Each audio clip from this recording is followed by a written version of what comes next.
Prior to the session, I associated the Buddha statue to yoga.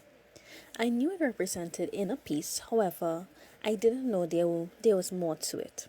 Through research and teachings, I learned that Buddhism is centered around spirituality, peace, purpose, and livelihood. The key element being livelihood. Even though I may not believe in Buddha, I want my life to reflect the livelihood of Buddha. This teaching taught me the power and influence of life. Life is difficult and disheartening, but there's also life in living. Each person should strive to live a life that produces a better life for someone else. Just as Buddha gave up his riches to live a life for those who do not have, everyone else should follow the same. Three aspects of Buddhism that stood out to me are the Four Noble Truths, the Buddhist monasteries, and the belief system of Judaism. Firstly, the Noble Truth stood out to me because it lays the foundational principles regarding the reality of life. Even though the reality of life is filled with suffering and terrible events, the Four Noble Truths say that good things can still happen. Empathy to oneself and others is the key to overcoming life's obstacles. The Four Noble Truths also teach that certain sufferings occur because of selfish desires.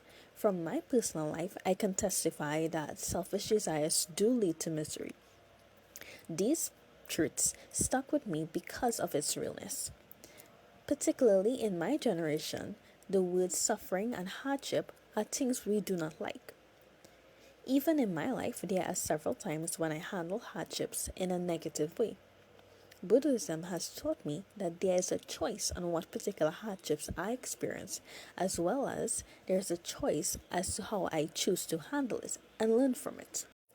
Secondly, the Buddhist monasteries stood out to me because till this day the monasteries are used to achieve the historical purpose of Buddhism. Today's monasteries have stood with a noble truth that mentions that there is an enlightenment in every situation. From research, the monasteries are now equipped with living necessities for monks and nuns, as well as provision for individuals to learn about the Buddhist faith.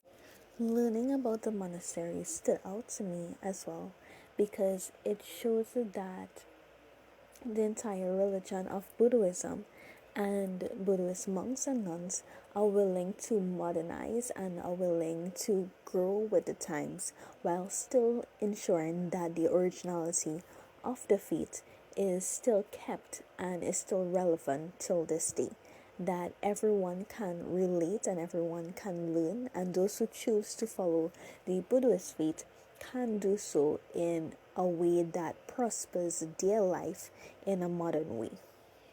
Lastly, Buddhists believe in a spiritual walk that is different from other religions. Other religions either believe in the process of reincarnation or their soul being either in heaven or hell based on how they live their life. The same is with Buddhism in terms of how they live their life is a necessity for the reincarnation process.